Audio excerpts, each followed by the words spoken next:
Show podcast. I look like I am part of the Detroit Lions street team right now. Because, of course, as we celebrated Christmas a day late at the Eric Zane Show podcast household, of course, I was lucky enough to be given Lions gear for Christmas. So you got the Honolulu blue hoodie, which I just like the way this thing fits. But here's the deal on it. First time chatter, Becca Shea. Welcome. I like the way this fits, but I have to be very careful because I am at maximum girth right now. Well, no, I take it back. It could get plenty bigger. And I can't grow much more. And if I grow much more, this is not going to fit. However, I can make it fit better. This is incentive to try to lose the belly fat, which is at an all-time high. Shit. The Detroit Lions hat, nice, beautiful Honolulu blue to go with the black one I have. I'm feeling good about that. Over my shoulder, you will notice the new artwork.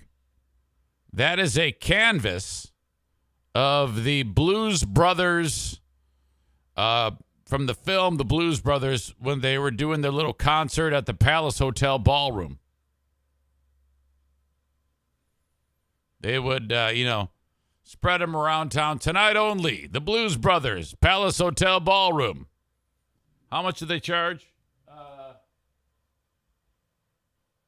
$2 cover charge from that famous film. I love it. It's one of my favorite movies of all time. So that is the actual movie poster that they used in the film made into a canvas. That was a Christmas gift. In addition to the hoodie, in addition to the hat, I also got a Red Wings hoodie, which you will see in the days and weeks that follow, and a Red Wings hat, a new Red Wings hat. So I needed new gear, frankly. This is all work attire for the Eric Zane Show podcast. I got a new pair of sweatpants, which is perfect because that's what I wear around the house all the time. The only time I really wear pants is when I do an athletic event, like Griffin's game or a Grand Rapids Gold game.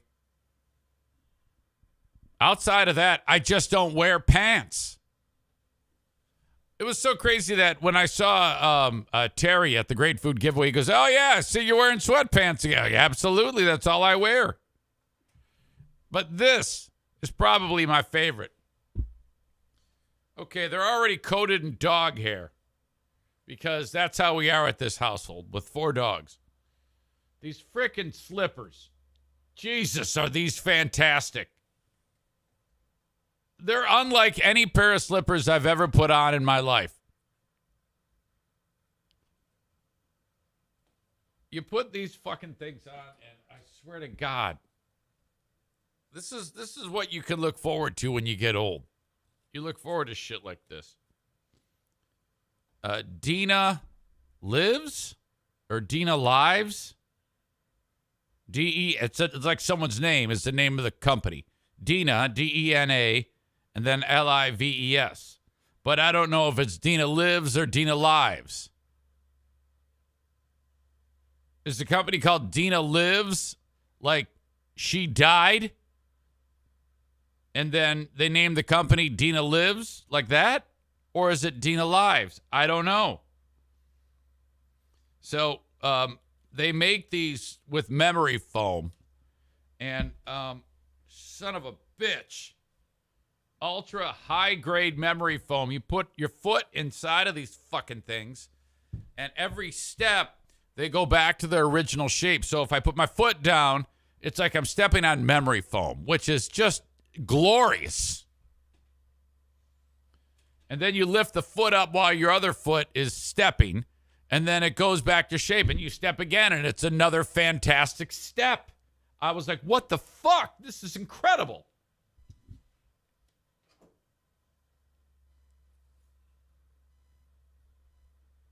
This high-grade memory foam slows recovery time and its sensitivity to both weight and temperature, giving it a delayed resiliency and allows it to conform very closely to the shape of your feet. Yeah, this is shit that you look forward to when you're old. Hang on a second. Fuck it. Getting weird noises already.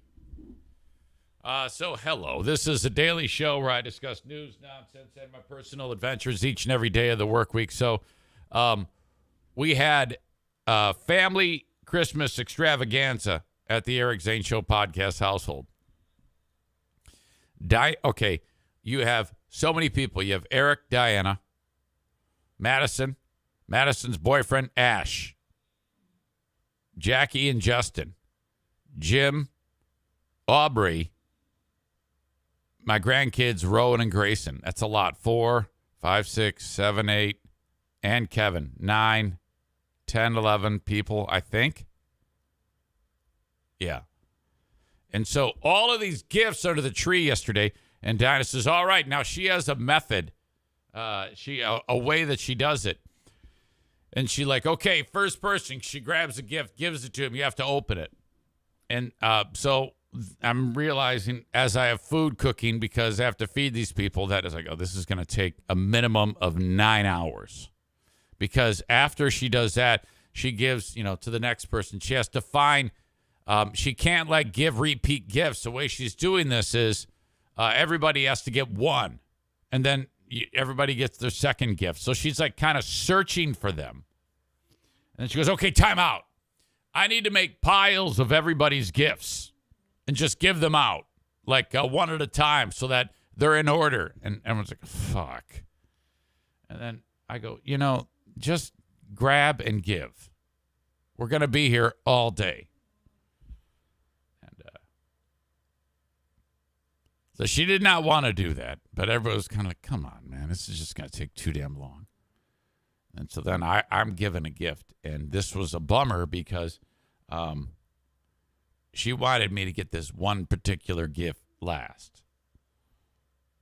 So I get the damn thing, and I open it up. And it is Detroit Lions related. Okay, now you need to understand. Some of you only way some of you will have heard of this football player is because I've mentioned it on this show. Okay, but when I was 10 years old, Billy Sims was the shit. Okay? This motherfucker used to run and then kick him in the face. Like there was a moment in time when he jumped up and some defender was going to tackle him and he does a karate kick, hi-ya, right to the guy's face. And the guy goes flying and then he runs. It's crazy. And that was my introduction to Detroit Lions football. This wild-ass son of a bitch who gets the ball, and every time he gets the ball, he rushes for 80 yards. And I was like, this is so exciting, and I was forever hooked. And then he only played for 4 years, and then he destroyed his knee. Now, this is back at a time when if you hurt yourself, if you just, even the slightest injury to a thing like your knee, your career is in jeopardy because they didn't have the medical capabilities to repair people. And so his career ended. And if he had been injured with the technology we have today, he would have resumed his career no problem. And I was so upset, man, when Billy Sims had to retire. And I had him all over my room, posters and shit. I remember one time I got so pissed off when I was 10 years old walking through Farmer Jack grocery store, and they had a fucking box full of Billy Sims posters with his arms over his head, and it said Detroit's Billy on the poster. For some reason, that's what they called Detroit's Billy. And someone crossed out Billy and wrote Fumbler because he had a tendency to cough it up. And I was so pissed off in that store when I saw that shit. I was like, what kind of what a disrespectful thing to do. Some son of a bitch bashing Billy Sims. Fuck you. So that was also the start of my Lions heartbreak. That year, the team went 9-7. And they did not make the playoffs because of a crazy fucking Tommy Kramer touchdown pass. Like a Hail Mary against the Cleveland Browns. Brian Sipe and the Cleveland Browns motherfucker kicked the Lions out of the playoffs with that play. Fuck you. Some of you are like, my God, these old names. I haven't heard these names forever. Tommy Kramer, by the way, he fucking used to play drunk for the Minnesota Vikings. You should get shit-faced and then take the field. He might even still be around. I don't know. So anyway, I open up this box, and it says it's a Billy Sims jersey. Okay, now this is like the best gift she got me. And she's like, oh, no, I wanted you to open that last. I'm like, well. I'm like, holy shit, a Billy Sims jersey. And then I realized I'm not going to be wearing this jersey because as I lift it up, he signed it. Billy Sims signed it. Billy Sims, 20, number 20. And then what else did he write on it? 1978 Heisman Trophy. And then at the bottom, this is all in the numbers, 2-0. In fact, I should probably go get it. He wrote ROY, Rookie of Year. Yeah, I'm going to go get it. Hang on. Be right back.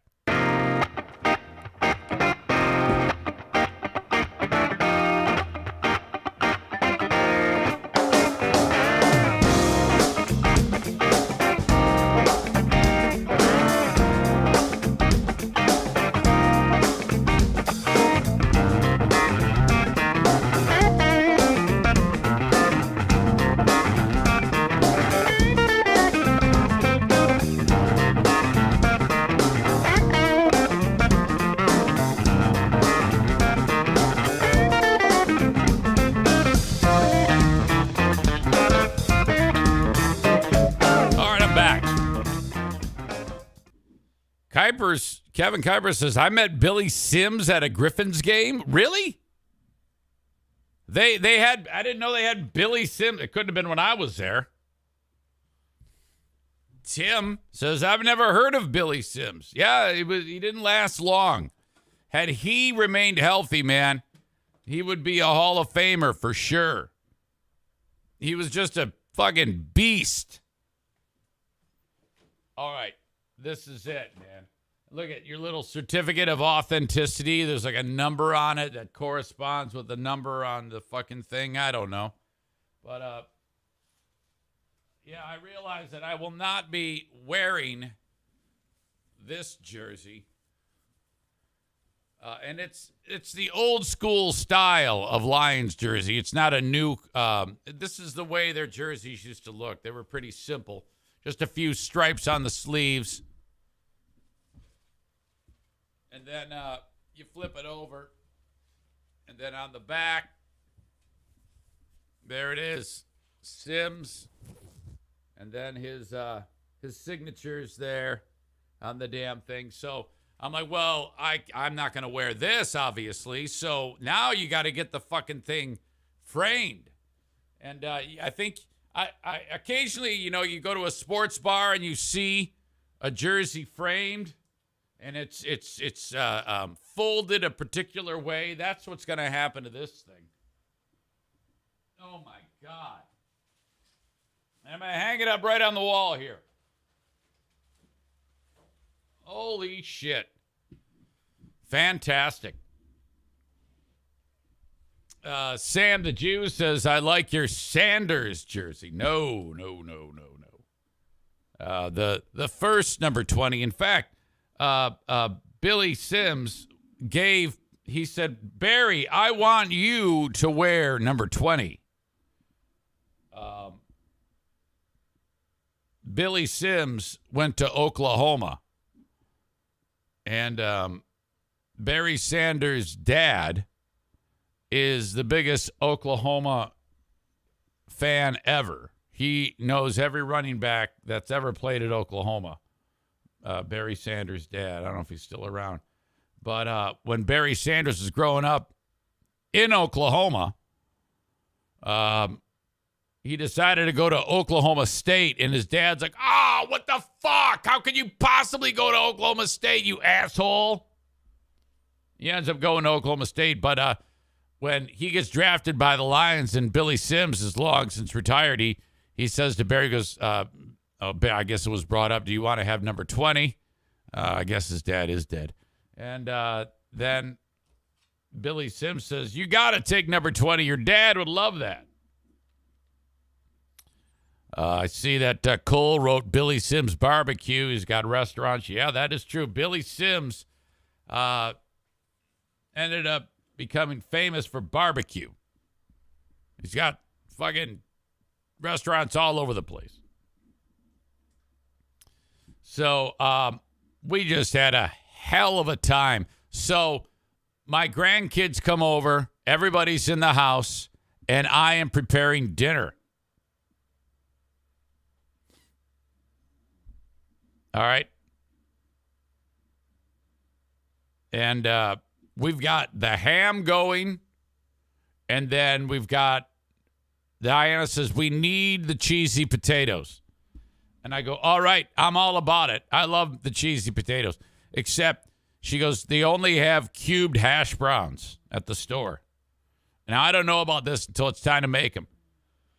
Now, there is no way in hell that cubed hash browns are acceptable with cheesy potatoes.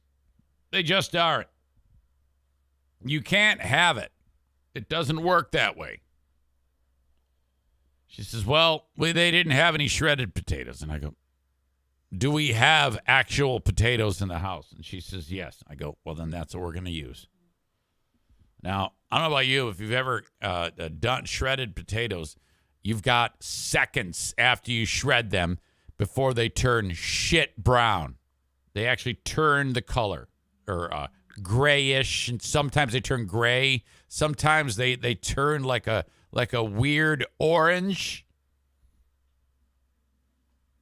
Sam knows where I'm going with this, as he jumps all over my story and fucks everything up. Sam, how many times on this show have I lectured people about not looking into your listener crystal ball and putting in your 2 cents? Because odds are I'm probably going to say it. So when you write, gotta shred your own potatoes, the key is to get those potatoes into ice water ASAP. When you're trying to give us the knowledge that you have and impress us, do you think maybe I could do it on the Eric Zane show? I don't think it's the Sam the Jew show. Okay? Are they here to listen to Sam? Yes, you're getting banned. You're calling for a ban. I'm giving you a ban. Oh, wait a minute. I don't want to ban you. No, I didn't ban you. I just gave you a timeout. There you go. That's a first. 10 minutes. Eat that.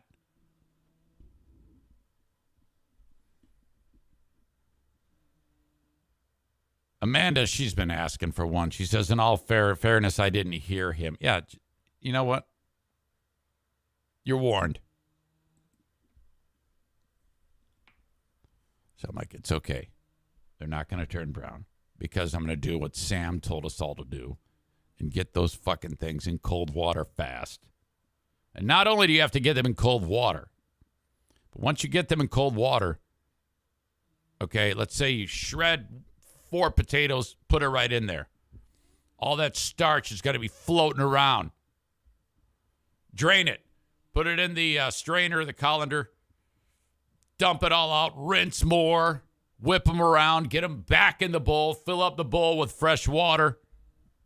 That's how you roll. Get all that shit in there. And then, okay, so it's time to get this concoction whipped up. Cream of chicken soup. 2 cups of sour cream. Tablespoon of garlic salt. That was a little salty. I might even back off of that. 2 cups of shredded cheddar. Now, when you put the freaking potatoes in there, you have to do something because they've been in water. You have to lay out paper towel, drop handfuls of the shredded potatoes on there, get another thing of paper towel, and pat those fuckers down. Because if they're sopping wet like that, it makes it kind of like a slosh fest in there, and you don't want that. You've been warming up that oven 350 degrees. Okay, drop those potatoes in there. Wooden spoon. Mix it all up into the baking dish. Boom! Into the oven. 45 minutes to an hour. Fantastic. Now, I did not peel the potatoes. See, every little brown action in there. And people go, what's that? It's cheesy potatoes. Why is there brown bits? Skin on. Oh, I go, just try them. Now, here's the thing. I did not, when I got done with these, when I pulled them out of the oven and set them out to eat, I didn't take a sample because I am so convinced that they're fantastic. They just looked fantastic. Everybody dished up. And man, again, absolute success. Fantastic. The ham was perfect. The asparagus was perfect. Everything was perfect. Everybody packed at the dinner table. It was a sight to behold. My God. Tim has taken Zeke to the doctor again. I hope all is well. Megan says she's praying for your little dude. Megan beat my ass yesterday. I had Megan, oh man. She watched the Patreon and was so pissed off at me. And I was like, uh-oh. I pissed off the boss. This is not good. Oh, man. After the conversation was done, she was like, what the fuck? And she was bitching at me because she didn't like me doing any fat shaming. And I was like, yeah, you're right. She goes, you're so much more smart. You're smarter than that, Eric Zane. No more fat shaming. No more fat shaming people. Now, look, I agree with you. But there are times when fat shaming is warranted. And it's when someone is being a super big asshole. No, I can't. There's not one time that I can do any fat shaming. I think we have mixed opinions on that in the audience. Fat shaming can be fun. There is some fun in fat shaming. I have to disagree with you. There are some times that fat shaming is important. I fat shame me. What if someone is a total asshole and deserves to be fat shamed? I mean, like if it's just some guy walking down the street and is not hurting anybody, no. But what if it's some guy who's sexually molesting a puppy? If I said, look at this fat fuck sexually molesting a puppy, that would be okay, would it not? Are you telling me I can't call that guy a fat fuck? I think I know what you mean. I got to kind of, She says, then you kick his ass. Well, yeah, I'm kicking my ass. I'm kicking his ass with words. Cheeky Tickle is new. first time chat from Cheeky Tickle. Welcome to you. Amanda says, Eric, you can fat shame me anytime. I know what I need to do. I just never do it. And you know what? I'm there with you, Amanda. Okay? I am the biggest I ever have been. I wouldn't be surprised if I'm knocking on the door of 200 bills. Wouldn't surprise me. I am too afraid to even get on the scale right now. I can't do it.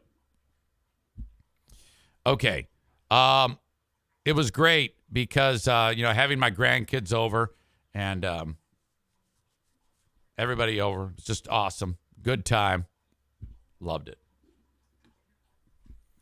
Jumping around. Brandis says, nope, disagree with fat shaming. Look, are you telling me fat shaming not okay? Intelligent shaming okay?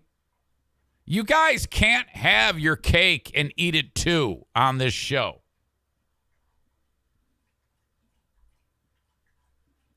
I mean, my God. I'm usually fair in the things that I attack. It's for the right reasons. I wouldn't dare fat shame someone who's sweet and kind and loving. No. I would never do that. I only do it when I need to lash out at someone. How is that not okay? I don't understand. Well, I'll let you guys fight it out because there seems to be a struggle in the audience. Megan says, you really want to talk about it? No. I got beat up yesterday. It's fine. I love you.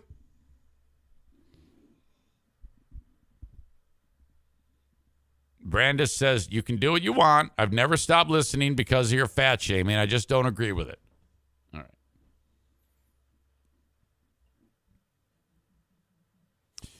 All right. We have a puppy pile on the couch right now. Daisy's up to something. Bruce is kind of like cut out of the shot. So is O'Neill. So happy with how it went with the Christmas extravaganza yesterday, though. Thank you. All right. This show happens each and every day on Twitch, twitch.tv/Eric Zane Live. Right now, for the audience on Facebook, Twitter, and YouTube, I'm going to kick you out. But if you want the rest of the show as it happens live, you have to go to twitch.tv/Eric Zane Live. Follow, subscribe, all that fun stuff, and then you are good to go. But I will say goodbye to you now. Have a great day. Also, keep in mind that the audio podcast is available for download wherever you download shows. Apple Podcasts, Spotify, iHeart, on all of those. And then you can enjoy the show as it happens in the recorded form, on-demand audio. Send me an email on the Shoreliner Striping inbox as well. Thank you.